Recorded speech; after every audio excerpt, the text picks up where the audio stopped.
Video number 2. What is PLR? Definition.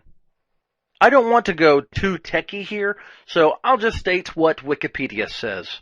Private label rights, PLR, is a concept used in internet marketing and derived from private labeling.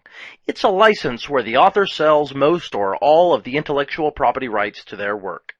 In other words, it's when you buy the rights to content from the author and can customize or change it in any way.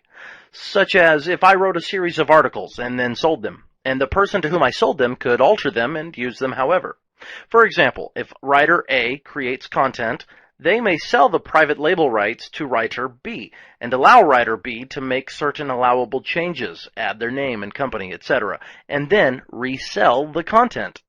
In the PLR process, the original writer creates the content and then sells it for a one-time fee, while keeping copyright. The buyer is then free to use, alter, and distribute it in accordance with the PLR agreement. This agreement is set by the original writer and might include rebranding, modifying, or adding one's name to the product. Private label rights can vary from writer to writer, as it is the original content owner who decides how the content can be used and altered. In other words, it's not as simple as just buying content and doing whatever you want with it. The original writer usually has certain restrictions. Rights explained. There are several categories of content rights, and it's important to understand the differences so that you can make the most of your business and content without having to worry about legal or plagiarism problems. Resell rights. Normal resell rights allow the buyer of the original content to resell that content. Usually, the content must be sold in its original state, and it contains a PUO, personal use only, disclaimer. Sometimes there are restrictions, such as a certain price requirement given by the original writer. In this form, the original buyer can sell the product, but the subsequent buyers cannot. Master resell rights.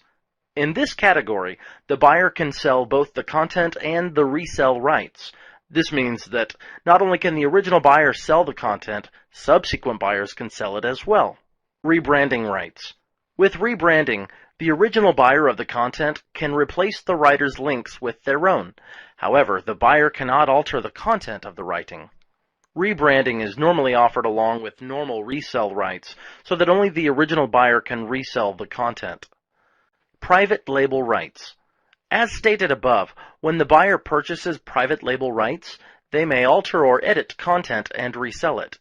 This type of rights gives the buyer the most freedom with the original content. However, the original creator may still include certain restrictions, which must be followed. Giveaway rights. Giveaway rights allow the purchaser of the content to give it away. The purchaser may not claim ownership of the content or charge for the content. In most cases, the content cannot be significantly altered.